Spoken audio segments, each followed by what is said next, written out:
ಸುಮ್ಮನೆ ಹೋಗ್ರಿ ನೀವು. ಚಂಪ ಚಮಲೆ ನಿನಗೆ ಅದೇನೇನು ಬೇಕು ಅಂತ ಒಳಗಡೆನೆ ಬಂದು ಕೇಳ್ಬೋದಿತ್ತಲ್ಲ. ನಾನ್ ಕೇಳಿದ್ ಒಳಗೇನೆ ಕೊಟ್ಟಿದ್ರೆ ನಾನ್ ಯಾಕೆ ರಸ್ತೆಗೆ ಬರ್ತಿದ್ದೆ. ಆಯ್ತು ಬಿಡು, ನಿನ್ನ ಬೇಡಿಕೆಗಳು ಅದೇನೇನು ಅಂತ ಹೇಳ್ಬಿಡ. ರಾಮಚಂದ್ರ ಅಂಕಲ್ ನನ್ನ ಸಿಕ್ಕಾಪಟ್ಟೆ ಬೈದಿದ್ದಾರೆ. ಚಂಪ ಚಮೇಲೆ ಅವರು ಹಿರಿಯವರ ಕಡೆ ಏನೋ ತಪ್ಪು ಮಾಡ್ಬಿಟ್ಟಿದ್ದಾರಪ್ಪ. ಅವ್ರ ಪರವಾಗಿ ಮನೆ ಯಜಮಾನನಾದ ನಾನು ಎರಡೂ ಕರಗಳನ್ನ ಜೋಡಿಸಿ ನಿನ್ನ ಬಳಿ ಕ್ಷಮೆ ಬಿಡ್ತೀನಿ ಕಣೆ. ನನಗ್ ಬೇಕಾಗಿರೋದು ಕ್ಷಮೆ ಅಲ್ಲ ಯಜಮಾನ್ರೆ, ದುಡ್ಡು 10,000 ರೂಪಾಯಿ ದಂಡ ಕಟ್ಬೇಕು. ಜೊತೆಗೆ 15,000 ರೂಪಾಯಿ ಸಂಬಳದ ಬಾಕಿ ಇದೆ. ಎಲ್ಲ ಸೇರಿಸಿ 25,000 ರೂಪಾಯಿ ಕೊಟ್ರೆ ಕೆಲಸ ಮಾಡ್ತೀನಿ. ಇಲ್ಲ ಅಂದ್ರೆ ಯಜಮಾನಪ್ಪ ಡೌನ್ ಡೌನ್. ಅಂಕಲ್ಗೆ ತಿಳಿಸಿ ಹೇಳಿ, ಅವ್ರು ನಮ್ಮ ಮನೆಗೆ ಬಂದಿರೋದ್ರಿಂದ ಸಿಕ್ಕಾಪಟ್ಟೆ ಪ್ರಾಬ್ಲಮ್ ಆಗ್ತದೆ, ಮನೆ ಬಿಟ್ಟು ಹೋಗಿ ಅಂತ. ನಮ್ಮ ಸಂಕಟ ನಿಮ್ಗೆ ಹೇಗ್ರಿ ಅರ್ಥವಾಗ್ಬೇಕು? ಅವ್ರು ಸೇವೆ ಮಾಡಬೇಕು ಅನ್ನೋ ಉದ್ದೇಶದಿಂದಲೇ ಅವ್ರನ್ನ ನಾವು ಮನೆಯಲ್ಲಿ ಇಟ್ಕೊಂಡಿರೋದು. ಇವೆಲ್ಲ ನಿಮ್ಗೆ ಅರ್ಥವಾಗಲ್ಲ, ಸ್ವಲ್ಪ ಸುಮ್ಮನೆ ಇದ್ದು ಬಿಡಿ. ಆ ಚಂಪನ್ ಹೇಗೋ ಸಮಾಧಾನ ಮಾಡ್ತೀಯಾ? ರಾತ್ರಿನೂ ಅಲ್ಲೇ ಇದ್ರೆ ಈ ಚಳಿಲಿ ಒಬ್ಳು ಹೇಗಿರ್ತಾಳೋ? ನಾನು ಚಾಪೆ ದಿಂಬು ತಗೊಂಡೋಗಿ ಅಲ್ಲೇ ಮಲಗ್ತೀನಿ.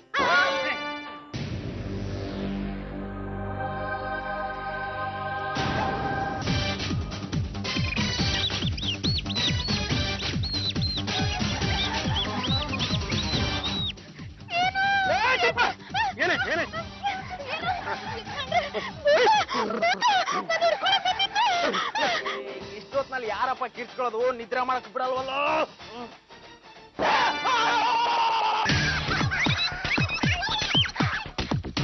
ನಡು ರಾತ್ರಿಲಿ ಮನೆ ಅಂಗಳದಲ್ಲಿ ಒಳ್ಳೆ ರಾಮಾಂಜನೇಯನ್ ತರ ಕಟ್ಕೊಂಡು ನಿಂತಿದಾರಲ್ಲ, ಇವ್ರಿಗೇನು ಮಾನ ಮರ್ಯಾದೆ ಇಲ್ವಂತಿ?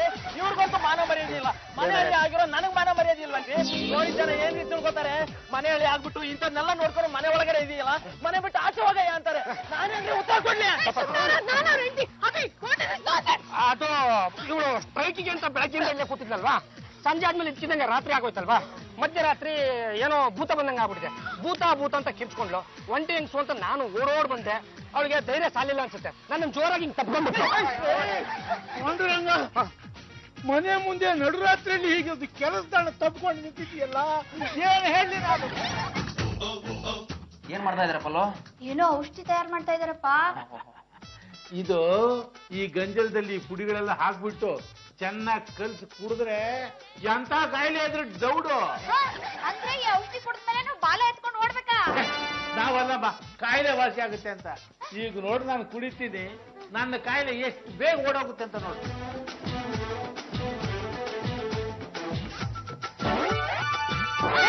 ಕಾಯಿಲೆ ಬದಲು ಇವ್ರ ಹೋಗ್ಬಿಟ್ರು. ಏನಪ್ಪ ಇವರು ಉಸಿರಾಡ್ತಾನೆ ಇಲ್ಲ? ಗಂಜಲ ಕುಡಿದ್ಮೇಲೆ ಮೂಗೆ ವರ್ಕ್ ಆಗ್ತಾ ಇಲ್ಲ ಕಾಣಿಸುತ್ತೆ. ನಿಮ್ ಅಣ್ಣ ಕರ್ಕೊಂಡ್ ಬರೋದೆಲ್ಲ ಇಂಥ ಗಿರಾಕಿಗಳನ್ನೇ. ರೇ ಬಾವಾ, ಲೇ ಪಾಂಡ್ರಂಗ ಬಾರ ಇಲ್ಲಿ. ಯಾರಮ್ಮ ಅದು? ಅಣ್ಣ ಮೊದ್ಲು ಇವ್ರನ್ನ ಡಾಕ್ಟರ್ ಹತ್ರ ಕರ್ಕೊಂಡು ಹೋಗು. ಇವ್ರು ಗಂಜಲ ಕುಡಿದ ತಕ್ಷಣ ಗೊಟ್ಟಕ್ಕಂದ್ಬಿಟ್ರು. ನನ್ ಬಾಯಿಗೆ ಬಂದಂಗ್ ಬೈತಾ ಇದ್ರು, ಅದಕ್ಕೆ ಆ ದೇವರಿಗೆ ಸರಿಯಾದ ಶಿಕ್ಷಣೆ ಕೊಟ್ಟಿದ್ದಾನೆ. ಇದೇ ಖುಷಿಗೆ ನಾನು ಒಬ್ರೇ ಜ್ಯೂಸ್ ಮಾಡ್ಕೊಂಡು ಕುಡಿತೀನಿ. ನಿನ್ಗೂ ತಂದ್ಕೊಡ್ತೀನಿ, ಕುಡಿತೀಯ ಬುಡ್ಡ? ಕೊಡಮ್ಮ ಕುಡಿತೀನಿ. ನಿಮ್ ಅಂಕಲಿಂದ ಇಷ್ಟೆಲ್ಲ ತೊಂದರೆ ಆಗ್ತಾ ಇದೆಯಾ? ಹ್ಞೂ ಕಣಲೆ ಬಳ್ಳೆ, ಏನೋ ನನಗೆ ಒಳ್ಳೇದಾಗುತ್ತೆ ಅಂತ ನಾನು ಮಾಡೋಣ ಅಂತ ಹೋದೆ. ಅದು ನೋಡಿದ್ರೆ ಯಾಕೋ ಇವ್ರ ನನ್ ಬುಡಕ್ಕೆ ಬರ್ತಾ ಇದೆ ಕಣ. ರೇ ಇದ್ರ ಬಗ್ಗೆ ನೀನ್ ತಲೆ ಕೆಡಿಸ್ಕೊಬೇಡವಾ. ನಾನ್ ಮಾಡೋ ಐಡಿಯಾದಿಂದ ಅವ್ರು ಹೇಗ್ ಮನೆ ಬಿಟ್ಟು ಹೋಗ್ತಾರ ನೋಡ್ತಾ ಇರೋ. ಅವ್ರ ನಂಬರ್ ಡಯಲ್ ಮಾಡ್ಕೊಡ.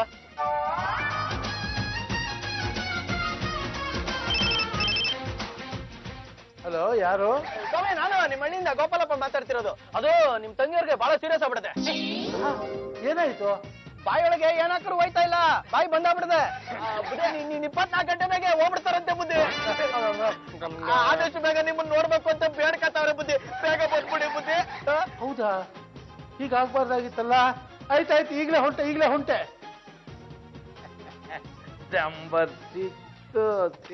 ಮಸ್ತ್ರೆ ಮಸ್ತ್ರೆ ಮಸ್ತ್ರೆ. ನಮ್ ಸಾಹೇಬ್ರು ಸುಸ್ತ್ರ. ಏನಾಯ್ತು ಇನ್ಸ್ಪೆಕ್ಟ್ರೆ? ಈ ಸ್ವಾಮಿ ರಾಮಚಂದ್ರ ಅಂಕಲ್ಗೆ ಬೇನಾಮಿ ಹೆಸರಲ್ಲಿ ಫೋನ್ ಮಾಡಿ ಇಲ್ದೇ ಇರೋ ತಂಗಿನ ಸೃಷ್ಟಿ ಮಾಡಿ ಕತೆ ಕಟ್ಟಿದ್ದಾನೆ.